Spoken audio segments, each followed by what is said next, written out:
And welcome to another edition of the Shadowland Radio Show. I am your host, Dr. William Lester. And on this edition of the program, I'm going to keep it in house. We're talking Georgia tonight. Georgia is definitely on my mind. And we have a fantastic guest, an author, Mr. Jim Miles, who has written some fantastic books on the state of Georgia, specifically on some weirdness in Georgia. His two books are Weird Georgia, Close Encounters, Strange Creatures and Unexplained Phenomena. The other one is Weird Georgia, Your Travel Guide to Local Legends and Best Kept Secrets. Mr. Miles, welcome to the show. Well, thank you. Yes, absolutely. So I know we had an earlier conversation in which you indicated that you were a Civil War historian. So how did you go from there to Weird Georgia? I grew up in Mobile, Alabama, which is every bit as haunted as Savannah, Georgia is. So I grew up with a history of ghost stories there. And I've had that interest since I was a kid, which is a long time ago. And when I was writing my 9-book Civil War series, those books are so serious that I had to do something fun in between those books. And I've always had a fascination with the paranormal, with the supernatural, and it's a very entertaining topic. So I would take some time off from Civil War research and writing and promotion to devote to UFOs and ghosts and Bigfoot and all the other realm of subjects that constitute the supernatural. You know, I was just thinking, when you're doing Civil War research, it's inevitable that you come to the topic of Civil War ghosts, ghosts of the Civil War. You know, we have all of these battlefields, particularly in our part of the country, and you know the idea of the the trauma of that war, the 4 years of that war, and the high number of casualties in all of those battles. It almost begs the observation about how many ghosts from the Civil War are out there. Have you ever contemplated that? Yes, all the times I've spent on Civil War battlefields, I have asked people if they had ever experienced anything unusual. And usually they'll stop and look at you for a minute and evaluate and say, well, something did happen. As a matter of fact, 2 years ago, I had 3 books published on the topic of Civil War ghosts just in Georgia. Hmm. Um, we have at Chickamauga, it's the second bloodiest battlefield of the Civil War. Sure. There were 34,000 casualties, and there's a wide variety of phenomenon reported there. Then go to Andersonville. Oh I yeah. think Andersonville prison should be the most haunted place in the country because all those men died desperation of hunger and disease and exposure. And those ghosts are still walking there. Yeah. When you mention Andersonville, that's one that a lot of people forget uh, because it wasn't a battle; it was a POW camp. But just outrageous conditions. The amount of, like you said, the hunger, the exhaustion, the disease, the despair, all of these things go into, make for an ideal haunting situation. And so, when you talk about the Civil War, it's a very easy and short walk to the paranormal with the ghosts. So you said that book was just on ghosts of the Civil War in Georgia. Right, there's 3 different books. It's Civil War Ghosts of North Georgia, Civil War Ghosts of Atlanta, Oh, and then Civil War Ghosts of Savannah and Central Georgia. tell us a little bit about the Civil War ghosts of Atlanta. I think a lot of people are aware of Sherman's march to the sea and making the claim that he would make Georgia howl, and bringing the city of Atlanta to its knees, basically. So, can you tell us a little bit about that book? Yeah, there's a lot of ghosts reported about the Atlanta campaign. In the spring and summer of 1864, there were a couple dozen battles from Chattanooga, ultimately to Jonesboro, after which Atlanta was surrendered. Mm-hmm. And so on the battlefields of Kennesaw Mountain, they have a variety of ghosts, and the battlefield there was miles long. There were just mile after mile of earthworks and skirmishes. Mm-hmm. And you not only find ghosts on the battlefield, but they're reporting ghosts from nice suburban neighborhoods because they were built over battlefields and probably a number of graves. And so in metro Atlanta area, you have haunted houses, haunted battlefields, haunted churches, haunted restaurants, and many of them dating back to the Civil War. You know, I think a lot of times we don't stop and think about how much history we walk on top of every day, and how much history we build on top of. And like you said, you know, Civil War ended 150 years ago, and when you think about particularly the city of Atlanta, how much Atlanta has grown and built up and spread out, how much history we've built on top of, and so you have these locations, these restaurants, and maybe hotels or residential areas that at one time were places where, you know, gruesome battles took place. So it's no wonder that there's so many haunting situations. What? Let's move over to, let's see, Weird Georgia, Close Encounters, Strange Creatures, and Unexplained Phenomena. There's a lot there. So now, when I see the word Close Encounters, you know, I think myself and a lot of other people may think of something coming out of the sky. So let's talk about some of the things that readers might find in this book. Well, one thing is UFOs. Every other chapter in that book is about the history of UFOs in Georgia. All right. From the 1940s until 2000 when the book came out. Mm-hmm.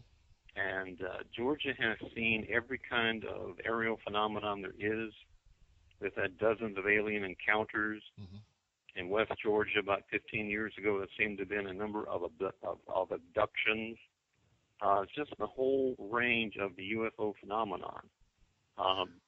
In the 1940s, people saw the rockets, what they call ghost rockets in Europe. Oh, yes. And the rockets were prominent for a while. And then in 1947, with the modern age of flying saucers, people started seeing the old-fashioned flying saucers. And it just evolved till today, and we're still seeing what looks like highly intelligent and technological advanced airships floating around our skies, and sometimes landing and just startling people in the night. And it's interesting, as you know, you were talking about, you know, going back to the 40s and 1947 and even to today, and we had this tremendous, like you said, back in the mid to late 90s, we had an outrageous, a disproportionate number of UFO sightings in Georgia, particularly in West Georgia. Is there any way to know or theorize why it is that way? Why is it in certain places, at certain times, or certain stretches of time, you have this disproportionate number of UFO activity? Have you ever? What are some of your theories, if you have any? That topic has been studied since the late 50s and through the 1960s. You have a wave of UFO sightings in a particular area, and these occur around the world. You can do a history of UFOs by where they were concentrating their activity. Right. And there are even theories that they mainly appear on one particular night of the week and at a particular time. And so it's been studied extensively. And what it comes up as is a mystery. Take West Georgia. What's in West Georgia? I mean, it's a nice place. I love the people there, but outside of Columbus, there are no great cities. There are no military bases, facilities, unusual resources. I have developed a theory that UFOs happen. There's no pattern. There's no logic. I have one theory about all supernatural things in general. Okay. What's and that? I call it the Miles Unified Theory of Weirdness. Okay. That sounds very interesting. Let's have it. Well, there was a French scientist back in the 1950s and 60s called Jacques Vallée. Yes. And the French government called him in and said, would you please study this? We're worried. This could be aliens from other planets. These could be threats from other countries on Earth. We want to know what it is. He investigated. When it was all over, he said, it doesn't make any sense. He said, they're real. Yes. Good, honest, decent, sober people report UFOs. And so they're there, and sometimes they take these pictures of it, and there's landing impressions in the soil, but they're not real. You can't put your hands on it. Right. And then he looked into another area of investigation. He looked into the legends of the European fairy folk, the fairy people, the elves, the brownies. The little people, yes. And the little people.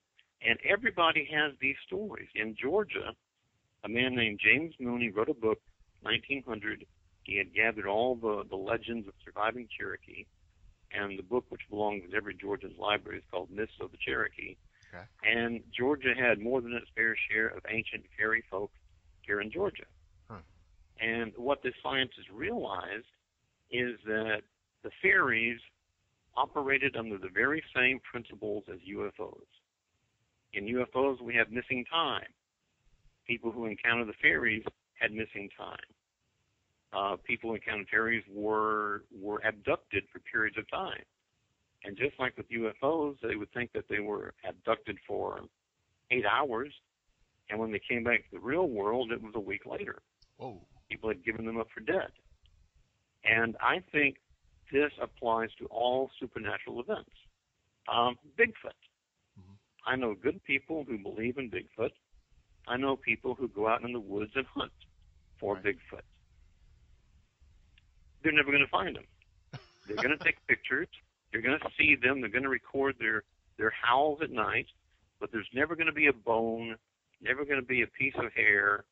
We're never going to capture one and dissect them on Fox television because they're there, but they're not there. Which always brings up the question, well, what are they? Right. And everybody is disappointed in me when I say, I don't know. There's 1,000 theories out there. I believe in all these phenomena. They occur. I've talked to too many good people who have seen all sorts of stuff. But you can't nail it down.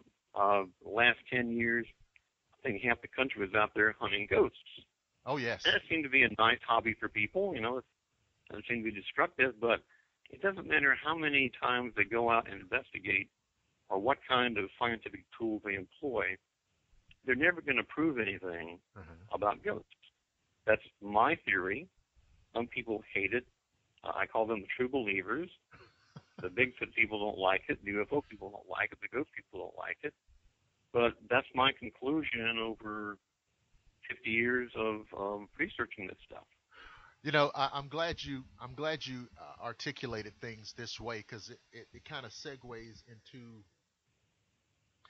a conversation that I think has to be had concerning all of those different areas that you just named. Because, see, I think that you're right. I think that the problem that we're having is not whether or not these things are real. UFOs are real. I think that a creature like Bigfoot is real. So once you move beyond are these things real? Then it gets to, okay, let's learn about it, let's find out about it, what is it, why is it here, etc.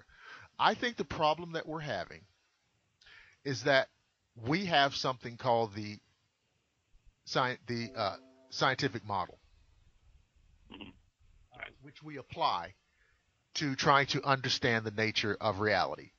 And we've all heard about it. Something has to be reproducible, something has to be independently observable, something has to exist in a controlled environment, et cetera, et cetera. Mhm. The problem is things like UFOs, things like ghosts, right? Things like fairy folk are not reproducible on demand, Right. and they cannot be maintained in a controlled environment.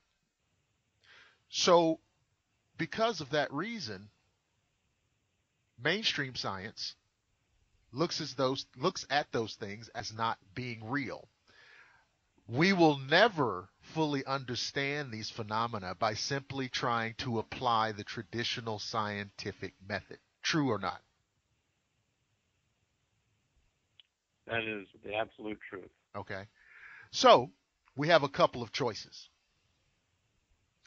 We can either revert back to the ways of, our forebearers, who in a lot of cases just didn't know any better, right? They didn't know what we know. Right. Or we can expand and broaden our models of study and observation to which I think will help increase our understanding of reality.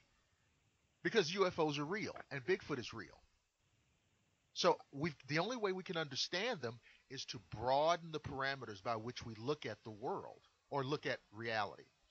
And that's my that's my little sermon on that. I mean, but you see what I'm saying? I mean, we have a very narrow view by which we try to understand what reality is. Our ancestors had folklore and mythology and superstition and tall tales to try to explain some inexplicable things. But in many instances, we've by and large thrown that off as just trappings of the past that we occasionally look back on and study and read. Yeah, they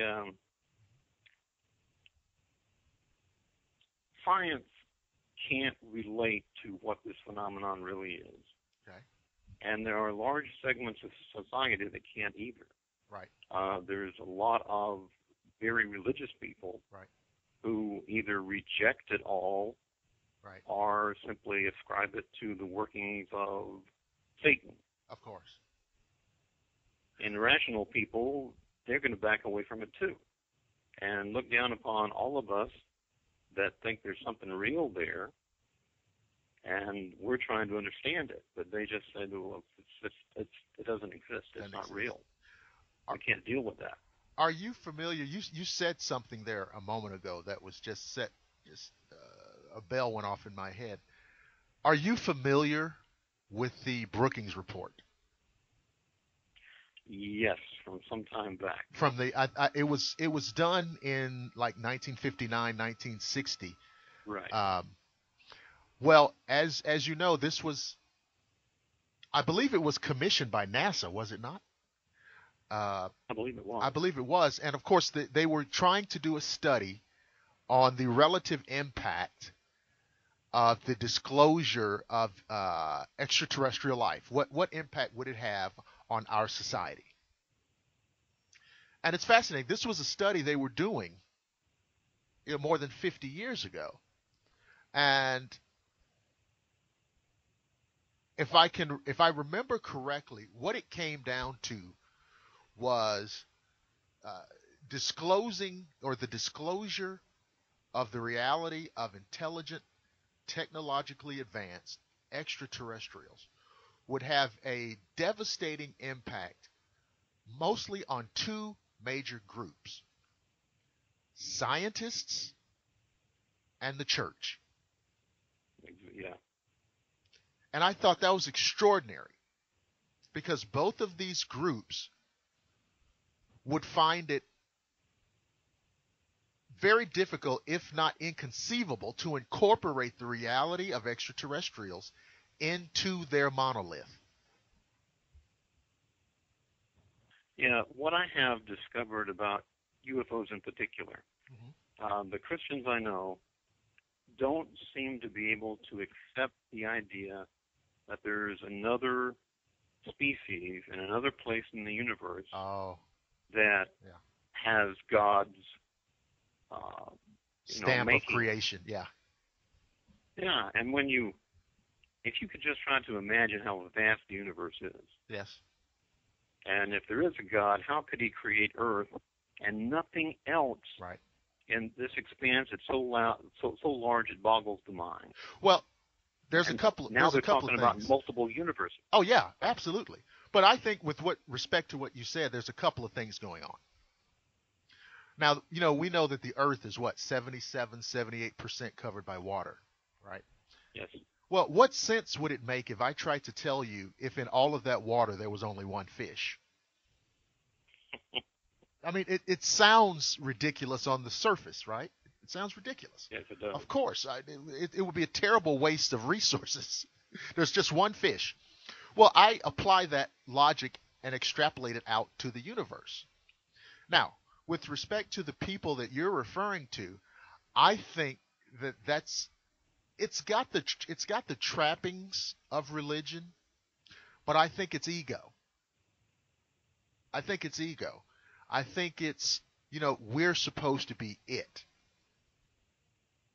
And if we're not it, if there's other life in the universe, okay. If there is intelligent life in a universe, what if there's intelligent life in the universe that is technically or technologically more advanced than we are? What what does that really mean in the big scheme of things? It just means, we're here, they're there, somebody else is over there, and maybe there's not that much that's especially exciting about the human race. And nobody wants to think that. That's a very good point. Nobody wants to think that. If you look inside religion and I guess what you call contemporary Protestantism, a key feature of that is the specialness. I guess I'm making up words now. The uniqueness of the planet Earth and the human race. Man is made in the image of God, so on and so forth. It elevates mankind. But if you start talking about these other things coming here from elsewhere, that makes people uncomfortable. So I think that these are very good things to kind of throw out there, because no matter what's going on I'll tell you, especially with respect to UFOs, no matter what's going on, there's somebody at some kind of official level or quasi-official level that's associated with our government that's very interested in it. And I think that's undeniable too. I agree with you. So we've covered the Bigfoot. Oh, Bigfoot in Georgia. I would be so remiss if I didn't bring this up. I'm sure you remember what happened. What, about 7 years ago? Bigfoot in the freezer. Um, as angry as that episode made me, I have to bring it up. It was it was May or June of 2008. And I don't know if you remember, when it actually happened. But if you do remember, and you're like me, when you first heard it, you were very hopeful that we were going to break through with something. And I remember the day, and as the day progressed, and I saw the CNN press conference, my optimism spiraled out of control. What are your thoughts or reflections on that situation? I'm old enough to remember the Minnesota Iceman, Oh yeah. which goes back to the 1960s, and he was on display at 1,000 county fairs, and there's some who believe he was real, and then it just disappeared. Uh-huh. When somebody says, I've got a Bigfoot body, Hmm. I've got a fragment of a crashed UFO, I've got a frozen alien in the freezer, I just automatically assume that there's nothing to it. And And the truth of it that's will probably, eventually come out. yeah, it's probably the safest position. And if it turns out that you're wrong, you can just always kind of adjust. Yeah, and it'd be so exciting, Yeah. you know. Yeah. Uh, I I watched, I watched that press conference, and I figured, okay, well, it's either going to be real and it's going to be a bombshell, or it's going to be just absurd and ridiculous, and it'll be some entertainment value to it. Right. And of course, like I said, it was okay. Here we go. These guys, this, that, and and it was just such a letdown. But I say, well, I should have known better. I should have known better. And of course, these guys were, I guess, they were run out of town, um, because I think they were working in local law enforcement, and Yes, they they were were. dismissed from those positions. But yeah, that was the. I don't know if any of the listeners out there don't know what we're talking about. Just kind of get on the internet and just kind of Google around Georgia Bigfoot hoax, and give yourself some entertainment. So uh, we've talked about UFOs and we've talked about Bigfoot with respect to Georgia. What else is going on in Georgia, or has gone on in Georgia, that is falls into the category of inexplicable or unexplained? I like it when religious things pop up. Okay. For example, in West Georgia 25 years ago, there was a minister, and he made up the communion service the night before he was having it, and he placed a cloth over the little glasses of grape juice. Hmm. And next day, when he whipped the cloth off, there was Jesus on his piece of paper, on his sheet there. Huh. And to this very day, it is displayed in a church in western Georgia. And you can go and marvel at it as I did and try to figure out, I don't know if that's really what it was. My favorite, though, is Alamo, Georgia, middle of nowhere, Wheeler County. All right. And this couple came home from church one night. And there's a security light that shone through a tree. And then that light shone on the side of their house. Okay. When they came home, they said, that's Jesus on the side of our house. Okay. And it hit the newspapers, and thousands of people came out there. We went one night. It was freezing cold. There were hundreds of people gathered around it. And there's something there. Uh-huh. There was a face of Jesus or something. Yeah. And you could go out there and shake that tree, and it wouldn't make any difference in the image that was projected there. Huh. What impressed me very deeply, everybody came, they were dressed up, they were solemn, and I was trying to put my finger on it, and my wife said, "They've come to church. This is a religious experience for them."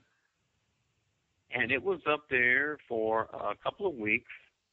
Finally, somebody got ran over in the road outside, and they turned off the light because they didn't want anybody else to get hurt. Mm-hmm. But there was something there. And people would argue, actually, to me, the Civil War guy, Mm-hmm. I saw Stonewall Jackson on the side of that house. had a beard, Yeah. but open to interpretation. Yeah. And the really religious knew that, okay, there's baby Jesus there. Yeah. There's resurrected Jesus here, crucified Jesus there, and then they threw in Mary and lambs and all kinds of things. But there was certainly something there. And this happens every few years. In Atlanta, 30 years back, Pizza Hut put up a advertisement for spaghetti. And when you looked at the spaghetti, you could actually see a face in the spaghetti. I remember that. I remember that. Yeah. Yeah, this Yeah. stuff is fun. I do remember that. Yeah. Yeah, and I And don't it's very interesting, like you said, every few years or so this comes up, and it does make you wonder, what's going on.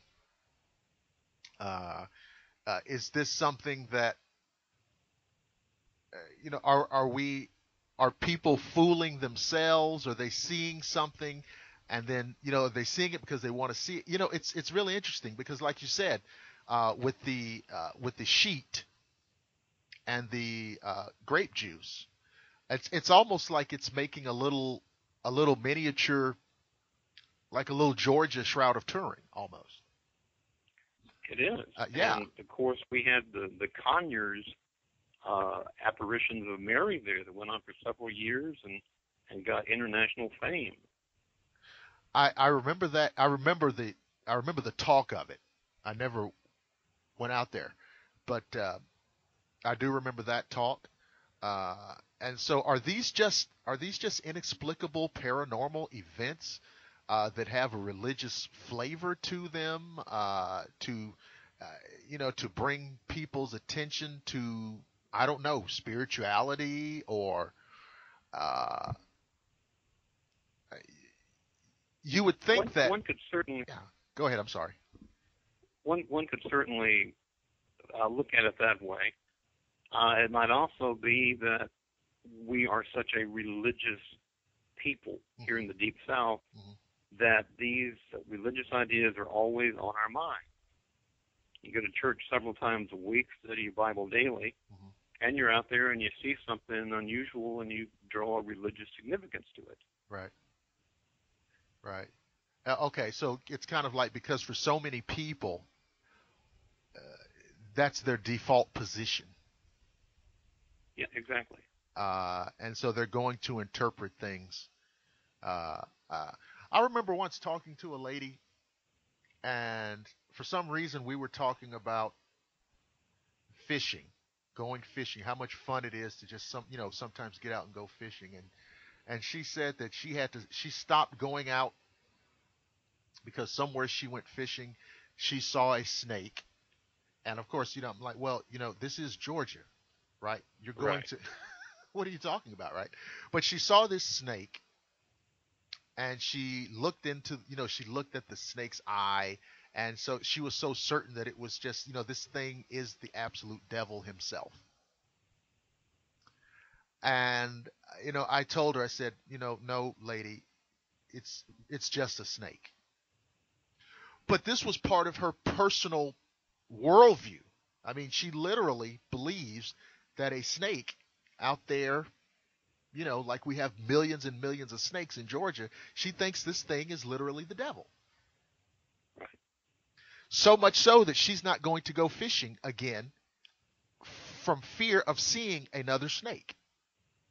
And, somebody might be tempted to laugh at her, but this is an example of how in our part of the country it's very deeply ensconced into the culture.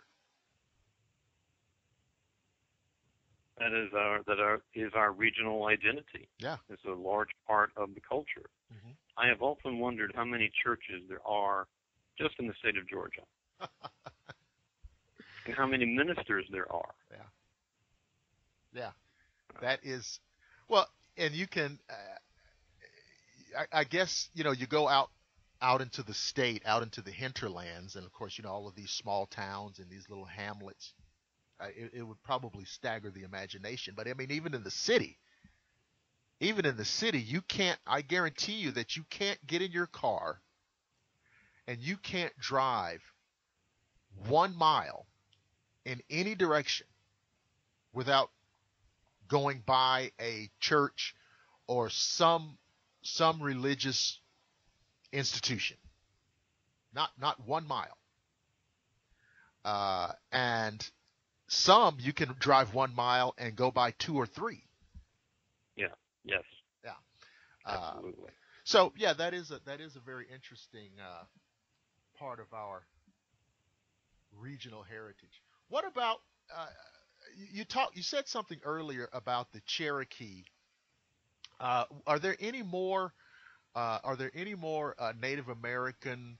I guess the Cherokee would be the primary group in Georgia. Going back, are there any more Native American stories, legends that you have included in your books that are noteworthy? I think so. Near Clarksville, Georgia, up in Habersham County, Hmm. there's an ancient stone circle, and there are actually dozens of those across Georgia, Hmm. and they date back 1,500 to 2,000 years or so. Wow. And it was said that this particular artifact was a townhouse of the Cherokee gods. Wow. And when Europeans first showed up, they would throw things into the ring, logs and rocks and such. And whenever they came back past that ring, the ring would be clear. All these stones and logs would have been thrown out, to clean up the place. And they felt that the Cherokee gods were still there, keeping an eye on it. But eventually, so many European, American settlers came in that the Cherokee gods gave up and moved away. Okay. And Tallulah Gorge, when the Cherokee first entered the area, they said that Tallulah Gorge was inhabited by a savage race of pygmies who What? hated everyone and would kill anyone that came near to them. And these myths are prevalent all across northern Georgia, into Tennessee and North Carolina. They had as rich a supernatural um, culture as any society on earth ever had. Hmm. Wow. That is. I remember. I don't know if they do it anymore, but I remember in elementary school. We always had to. They had the required class of Georgia history, Right. and they taught you about the Cherokee and all of the stories associated with them. And it's I think it's fantastic that we kind of as we look at kind of our paranormal or our heritage of the inexplicable, that the Native American part of that, it plays a prominent role. You mentioned earlier about how haunted Savannah is, and so I'm curious because we've talked about the Native Americans. I would imagine that in a place like Savannah or other parts of Georgia, Savannah in particular, because it's a port city, Right. that there would be a nice, or not nice, but a rich heritage of African or slave lore or ghost lore or things of that note. Yeah, especially on the Sea Islands, Okay. from Georgia up through South Carolina. You had places where slaves were brought in to work rice and sugar and cotton plantations, Uh-huh. and there wasn't that much interaction with the rest of Georgia. Right. And you can go there and hear a mixture of the old languages from hundreds of years ago. My favorite story is called the Platte. Excuse me. It's called the Platte Eye, Oh, I love this. and yeah, and to tell you the truth, I've forgotten the story. Why don't you fill that in for me while I think? Well, I think it. I, now here's what I've seen it. I've seen it depicted two ways. Uh, One way is for some reason like a dog, almost like a hellhound, and it kind of wanders the coastal plains. And then the other way I've seen it depicted is like I don't know how I would describe it. Almost kind of like a troll like goblin-esque type being. Uh, and I don't know why it takes different forms like that. But this is one of the stories that is prevalent in that region. Uh, and I remember, and I shouldn't bring it up because I don't remember specifically, but I remember some of the older people in my family talking about this, whatever it is. And at the time, I just thought they were being old, silly, superstitious people. Uh, but I wish, I wish I had listened to them. Um, but yeah, so this is something that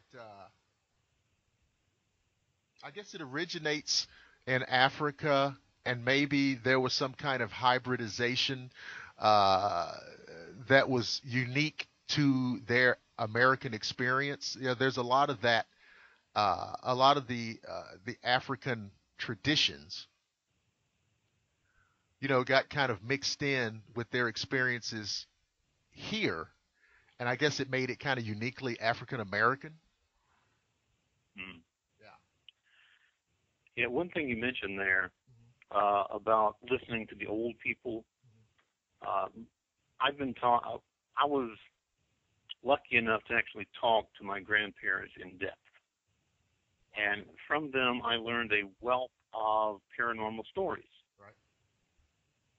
And then I talked to my parents, my aunts and uncles, and they were getting a little leery of the stories. They didn't want to be seen as ignorant or just unsophisticated, or just unsophisticated. Uh huh.